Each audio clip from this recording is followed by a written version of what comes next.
Today we're going to be talking about how do we convert rational numbers to decimals, and we're going to do this using long division.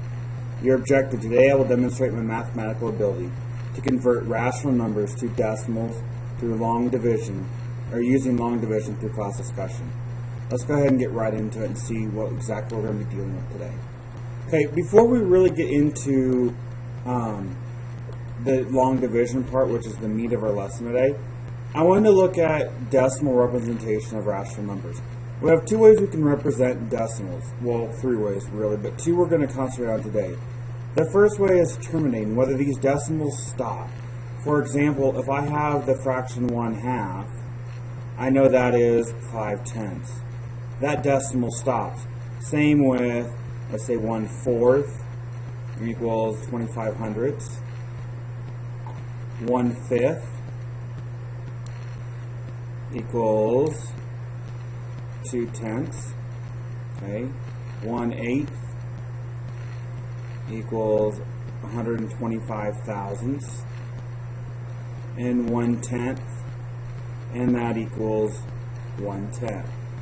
Okay, notice how every one of these decimals, they come to a stopping point. They don't continue. For like with 1/4, it's just 25/100. I'm not going to add things to it.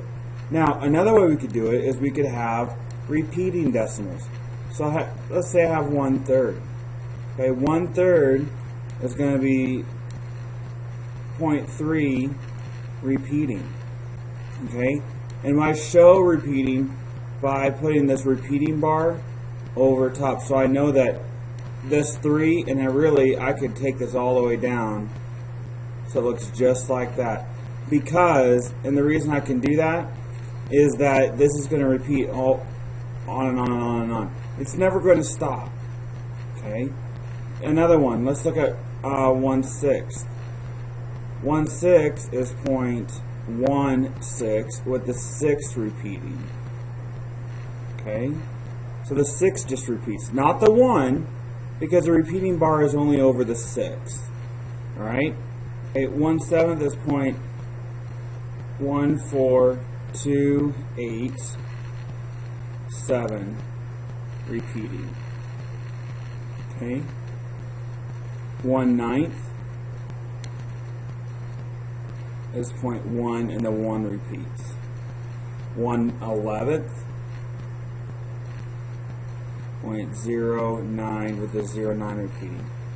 So when we're talking about rational numbers can be decimals in two situations. Number 1, they must be terminated, and number 2, they must be repeated. Okay. Now let's look at these fractions for a minute here. Okay. All of these fractions are in common because they all repeat. Correct? Now each denominator, okay, each denominator is a product, or has the factors of 2 or 5 in it. Okay, the denominator, okay, is a product of only the factors 2, the factors 2 and or 5. Because look, every one of these is a factor of 2. This one has a factor of 5, and they repeat. Okay. This side here, let's look at what this side is common. This side, each denominator contains at least one factor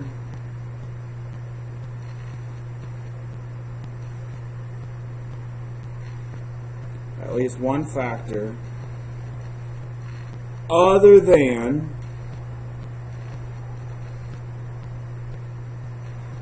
2 or 5. Okay, so if they contain a factor of 2 and or 5, they're going to terminate. Okay, if they contain a factor other than 3, 2, or 5, they're going to repeat.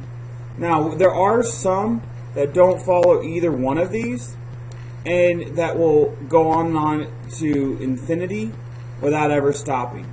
We're not going to worry about those at the moment. The only thing we're going to worry about in today's lesson is talking about terminating and repeating decimals. Okay, so we're going to convert rational to decimals using long division.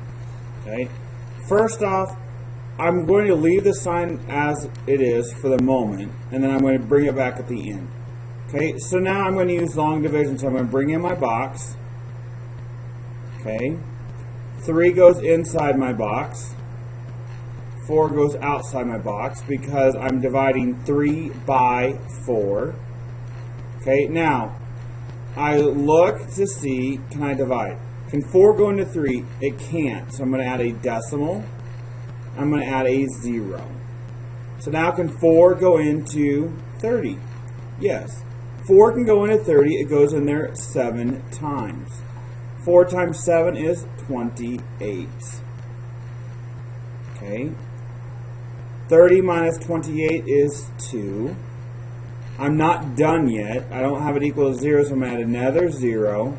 Bring her down. Okay. Can 4 go into 20? Yes, it goes in there 5 times. 4 times 5 is 20. And 20 minus 20 is 0. So I have now gotten to where this decimal terminates. It stops. Okay. So I bring my decimal back over here at 75 hundredths. Okay, I do need to remember I don't forget my negative signs. There's actually negative 75 hundredths. Okay, and you could write this as 0.75. Okay, as well. It's the same exact thing that we did. Alright, let's look and see what happens when it repeats.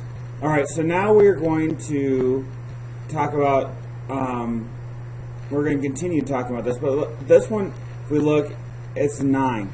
9 does not have a factor of 2 or 5, so I know this one's going to repeat. So I'm going to divide, so 4 goes inside my box, 9 goes outside. I know I'm going to be dealing with decimals, so I'm going to extend my box a little bit. Okay. Can 9 go into 4? It cannot. So I'm going to add a decimal and a 0. Can 9 go into 40? Yes, it can. It goes in there 4 times. Alright. 4 times 9 is 36. 40 minus 36 is 4. Alright. I'm going to bring my 0 and bring it down. Up, there's 40 again. 9 goes into 40 4 times. I'm going to do this a couple times just to make sure that I'm not going to have any surprises. Okay, 40 minus 36 is 4. Bring down another 0. Okay, it goes in there 4 times again, 36. If I could keep going, and it's going to be the same thing all the way through. Okay, so I'm going to simply say that 4/9 equals 0.4, and I'm going to say that it repeats, because if I look, my pattern here is that my 4 repeats. So 4/9 is 0.4 repeating. Alright, now let's look at a story problem, because story problems are my favorite. I know you guys don't necessarily like them a whole lot. I like them. So let's see what it says. It says Eric and 4 of his friends are taking a trip across the Kansas Turnpike. This is over by Wichita, from Topeka to Wichita. Okay? They decide to split the cost of the tolls equally. If the total cost of tolls is $8, how much will each person have to pay? Well, first off, we have to look and see how many people are actually on this trip. It says Eric and 4 of his friends. That means there's a total of 5 people. So I need to look at, I'm going to have $8, and I want to divide that equally amongst 5 people. Okay? So I'm going to first look at, can 5 go into 8? Yes, it can. It goes in there 1 time. 5 times 1 is 5. Okay, when I subtract 8 minus 5, I'm going to get 3. Now, can 5 go into 3? It cannot. So there I'm going to add decimal and a 0. I bring my 0 down. Okay. Now, can 5 go into 30? It can. 5 goes into 30 6 times. So 6 times 5 is 30. And 30 minus 30 is 0. So I am now done. So if I wanted to answer this question, I'm going to say that each person will pay. Okay, each person will pay. And remember, you need to answer in a complete sentence on story problems. We'll pay $1.60 for tolls. Okay, and this is really all that we're going to be talking about. The division, you know, is pretty straightforward. The only thing new probably is talking about the terminating and repeating decimal. But other than that, it should be fairly easy what we're doing. All right, make sure you fill out your WSQ and bring your notes to class.